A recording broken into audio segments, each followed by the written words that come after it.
On behalf of the President of the Republic of Tanzania, Dr. Hon Palamagamba Kabudi, I would like first of all to welcome you all to Tanzania and to Arusha.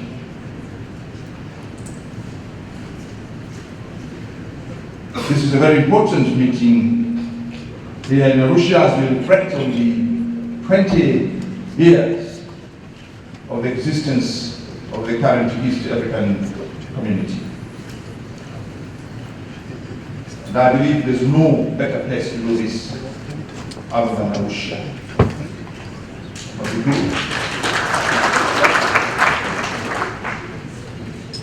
And when we look at the 20 years, it means we are here to reminiscence and do a bit of reflection.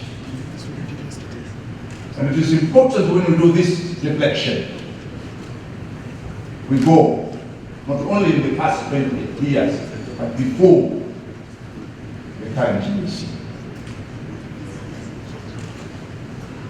So that we appreciate the level of development which we have reached. Otherwise, if you don't know the depth from where you have come from, you might not appreciate the achievements which you have been able to achieve. This is not the first time we are talking about East African integration. And I don't want to go back to the kingdoms. Because that would be a long story, which indeed is a good subject of another day, especially by the young generation of East Africans, to know that integration was there before the dawn of the coming colonialism. But to know the East Africa, what we are talking about today, is basically a product of colonialism. And this checkered history of colonialism still impacts the development and the progress being made in the ANC today. Perhaps had we been allowed to develop our own nation states, the borders and the configuration would have been different. But we are where we are because some people decided by rulers and pencils to say, here you are, there you are.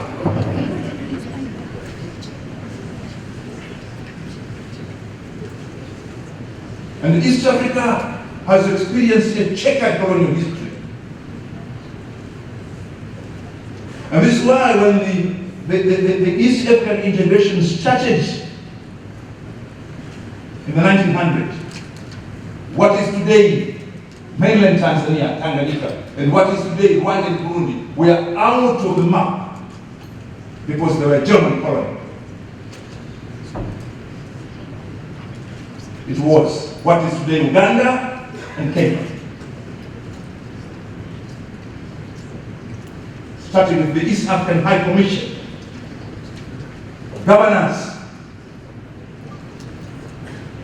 the governor of the Kenya colony, which was a crown colony, and the governor of the protectorate, which is Uganda. Uganda assigned peasant cash economy, and Kenya assigned white settler economy. Where lands of central Kenya, which were then called as White Highlands, were appropriated, given to the settlers, and those poor Kikuyus pushed to the Rift Valley among the Maasai and the Kalenjin. And it reared its ugly head in 2007 in the post-election violence in the Rift Valley. Because these Kikuyu squatters pushed among the Maasai and among the Kalenjin. Most of us did not realize what befell Kenya in 2007, the so-called post-election violence, was partly a result of appropriation of the lands in central Kenya and given to the white settlers. This is what Tanzania mainland has kept. When their colonial masters, the Germans, were defeated in the First World War. And this is why among the places in Tanzania where you have land scarcity is Kilimanjaro and Arusha, because here is where you have the most fertile land, where the German colonial settlers wanted to grab and have their farms. And again, this country, what is today mainland Tanzania, was the crown colony of Kaiser Wilhelm, the crown colony. Under military administration, with the exception of Rwanda, Burundi, and the Bukoba, Beresik. After the defeat of the Germans, is when now what is today mainland Tanzania is now pushed or put in the East African High Commission. The first test of the East African High Commission comes in 1961, when this former German colony, known as Tanganyika, which became the Cinderella of East Africa, because it was not a colony, it was not a protectorate, but rather a transit territory of east of the United Nations, where the British never felt any responsibility of developing it, with no industry, with no infrastructure, is now being pushed in East Africa. What was the reaction of Nyerere? He says, I can't sit with colonial governments. Zekibenji is here. Now that is when we have the birth of the East African Common Services Organization. Now let us focus on Common Services Organization. And it's when the Prime Minister of Tanganyika, and later on the President of Tanganyika, says, now I can sit.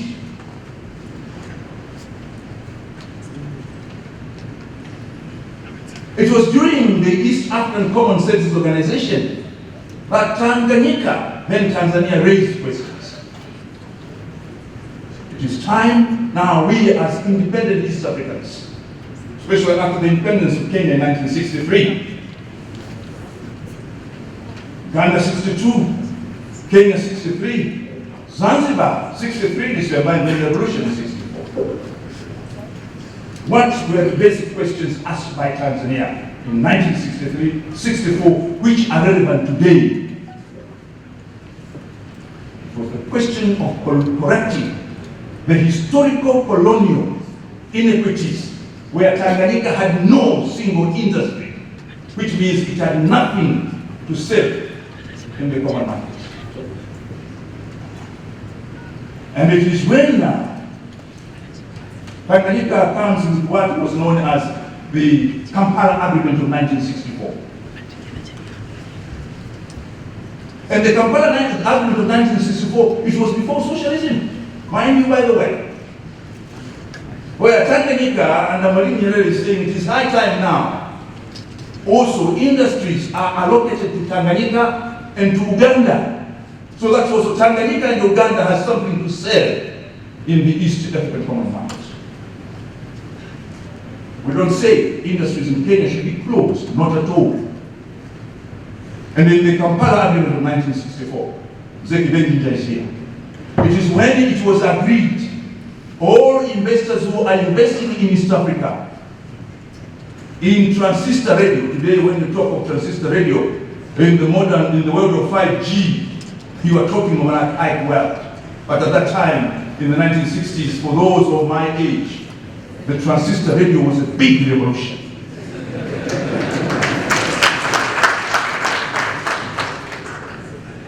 And they bought tires for cars and cement. And this is why. And Uganda was given confectionery, sugar, textile. So that textile from Uganda will be sold in the East African common market. Transistor radios and those dry cells, batteries, and tires from Tanganyika will be sold in the East African common market. And definitely, Kenya will continue to dominate the market because that is where the industry was. Understandable.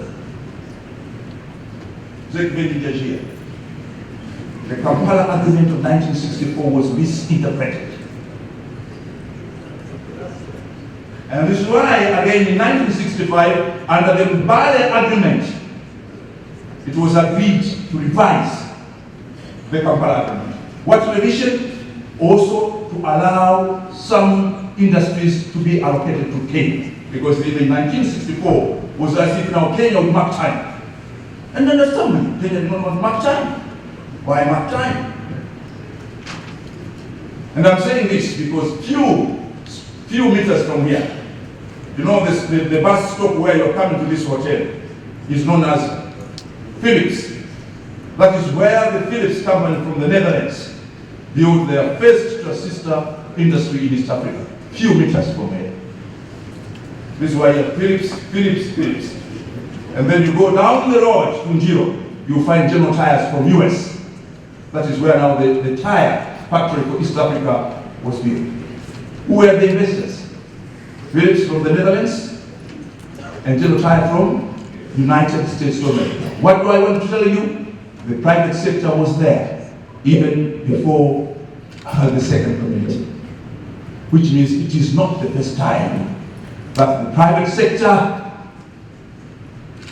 is conceived as the driver of our integration.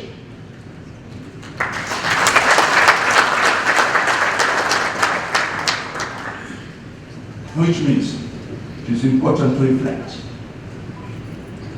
what happened.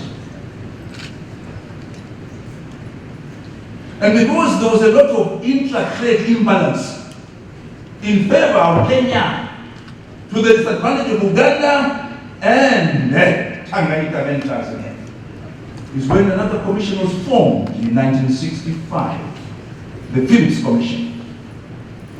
Philips came from the Caribbean. Actually, in the life of the tribulations of EAC, twice we had Caribbeans coming. It was Philips, and then EABIS. It's when we agreed to form the East African Common Market. So the East African Community, which was formed in 1967, its end goal was the East African Common Market and not beyond, which is different with the current one. That one, the final station, was the East African Common Market. And we had the East African Common Market Tribunal, which has been succeeded by the East African Court of Justice. Because the East African Court of Appeal was not part of the EAC scheme. It was part of the British colonial scheme under the Privy Council and down. And the community of 1967 had resident ministers here in Arusha. And one of the ministers was the Minister of the Common Market. From the establishment of the community in 1967 to its demise in 1977, it was Robert Ouko from Kenya. Because Kenya was assigned the Common Market. Uganda was assigned the infrastructure and the social services. And the last one was Colonel Manjaka. Tanganyika, or Tanzania, which had raised a lot of questions that we want to be in a community, but an equitable community, was given two positions. The Secretary General and the Minister for Finance and Administration. And among the Secretary Generals was the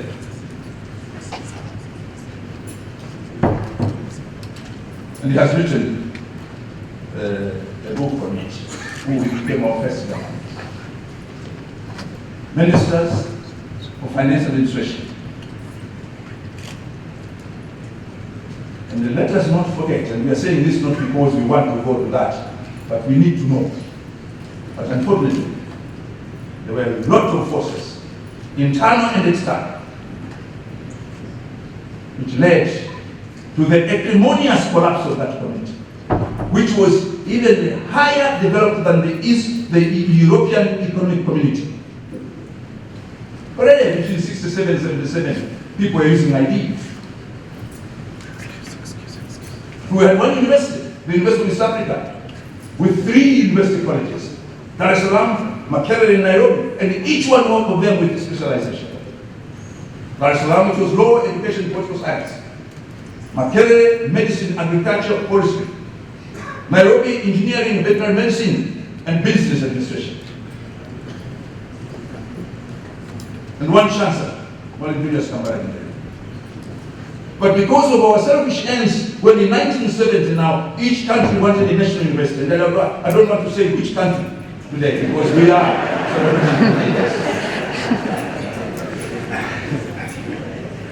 Mwalimu went to invest, Obote, the defendant is here. Actually, it was Uganda.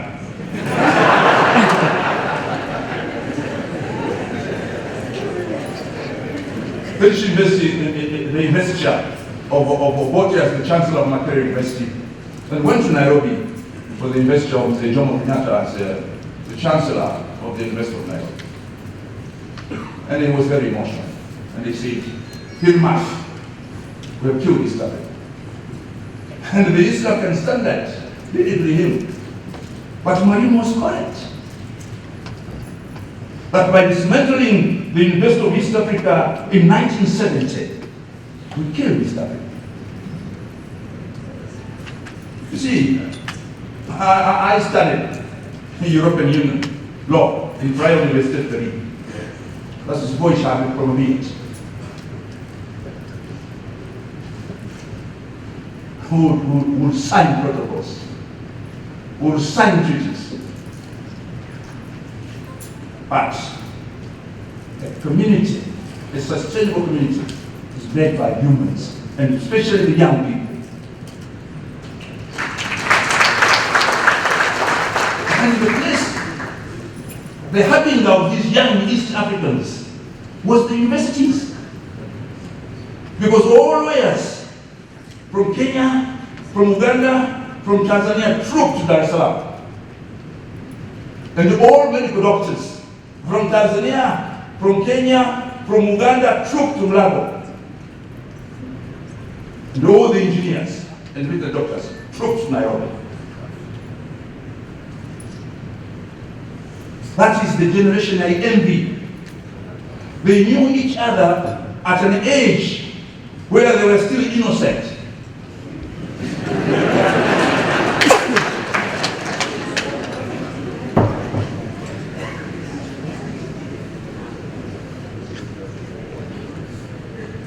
You know, I always remind my colleagues and remind myself, any new friend I get today is a strategic friend.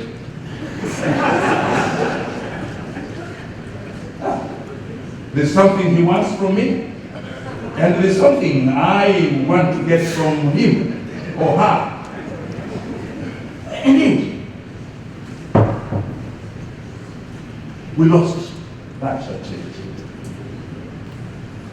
But each region has its own history and drivers. Now, the demise of the 77 Constitution was very acrimonious. Borders between Tanganyika and Tanzania and Kenya were closed. And the English were saying misfortunes come in droves. The following year, the United Republic of Tanzania was attacked by a crazy dictator and they compelled the World War, where this country spent $5 million single-handedly. And at the same time, it had the responsibility of assisting other African countries. Mozambique, Zimbabwe, South Africa, Namibia, Angola, and even Zambia, which was landlocked.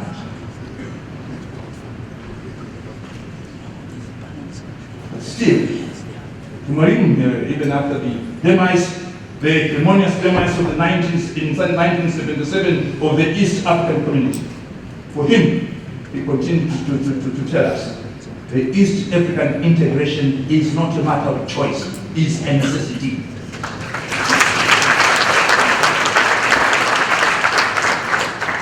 So I have recounted all that to tell you we are dealing with a project which is a necessity for our own survival.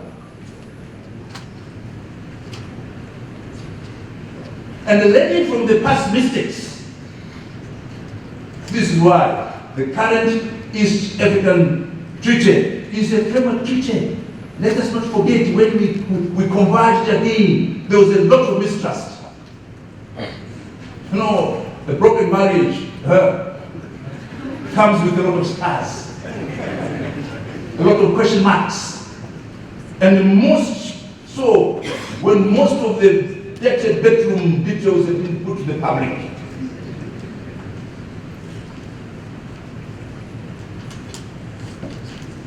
But again, it was the prodding, and I'm saying so because it is also 20 years of remembrance of Marine. Again, it was the prodding of Marine, especially to where you said it. And President Winnie and President Moi, that it is time again to come together. And this is why we started with the tripartite commission, which gave birth to the current East African community, which is people-centered, and the private sector. So something is missing there. The private sector is selfish. You should say people-centered and the private. Yes. Because you are driving towards the welfare of the East Africans. And having studied in the Federal Republic of Germany, I'm an advocate of the social market economy. And I was expecting my good German friend to tell us about the social market economy and not the free market economy. That is what has made Germany to be Germany, Sweden to be Sweden, Denmark to be Denmark, Norway to be Norway. It's where the market also caters for the social interest of that society.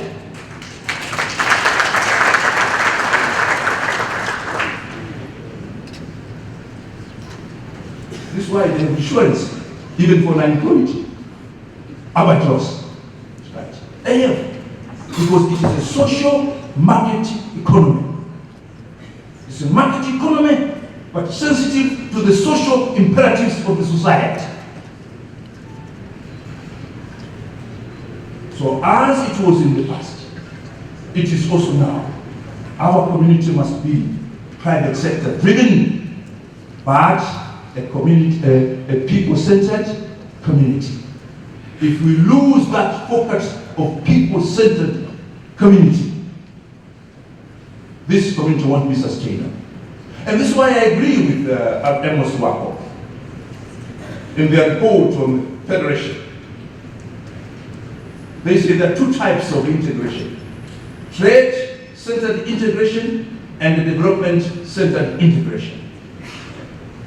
For us, for the next, again, another 20 years, should be a development-centered integration, which means we are not relegating trade, not at all.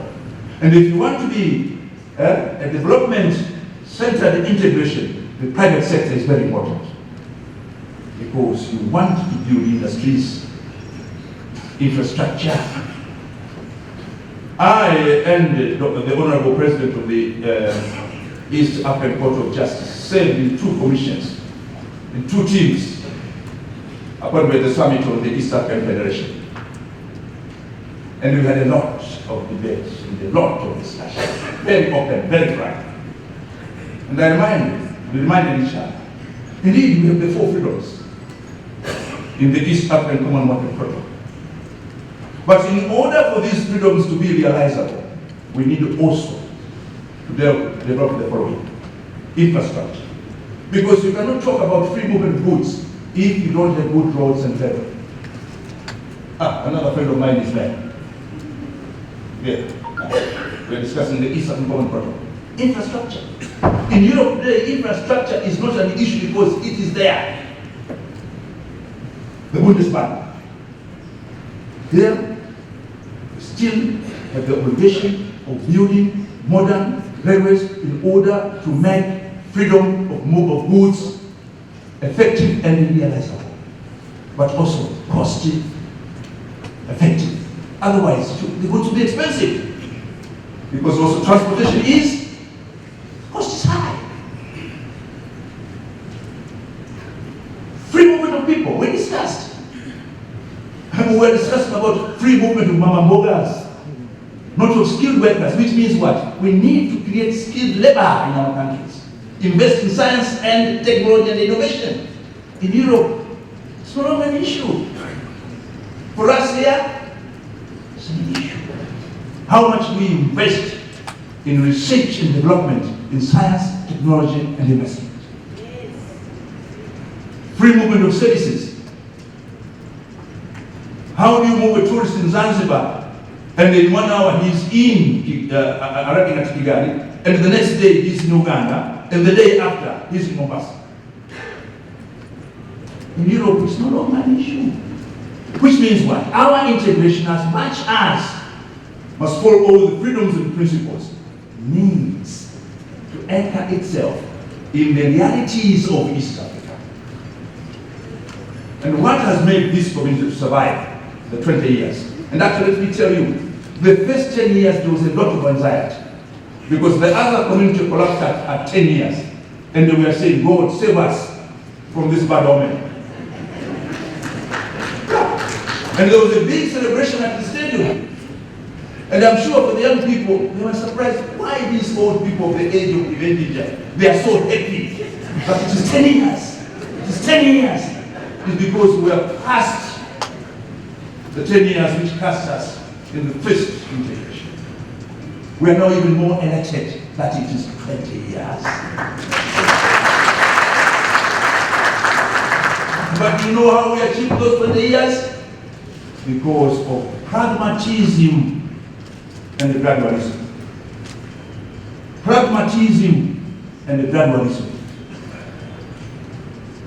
And there are many who criticize that, because they are looking at the treaty and the protocol and they want speed. But once beaten, so that pragmatism and the gradualism has made us to survive to our 20th anniversary. We should not regret about our speed. Instead, we should applaud the wisdom of those who brought. But now, it is time, when you reflect on the way forward, to reflect on the way forward which will make all East African countries to be part of this community.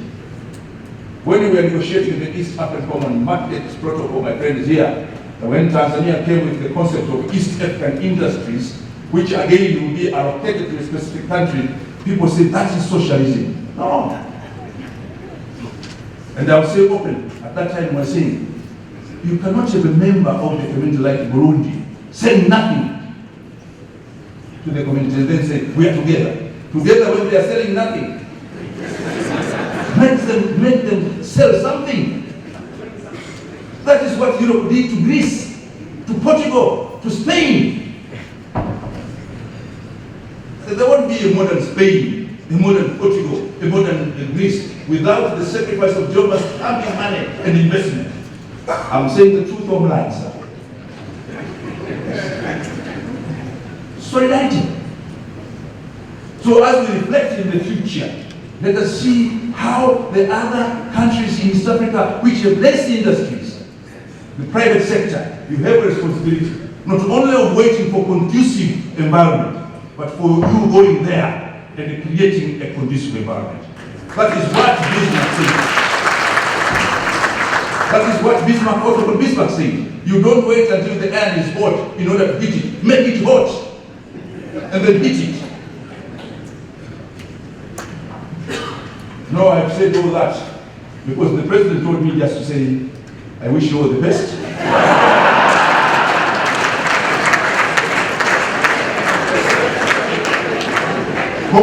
Congratulate the East African Business Council on this keynote milestone, and wish you a fruitful deliberations during these 2 days.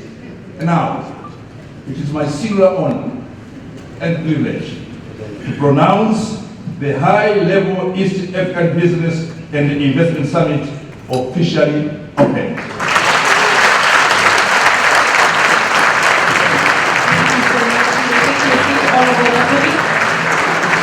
As we officially launch the East Africa Business and Investment Summit, Ladies and gentlemen, our work has begun. It has been cut out. There you have it. Round of applause as we begin the report deliberation.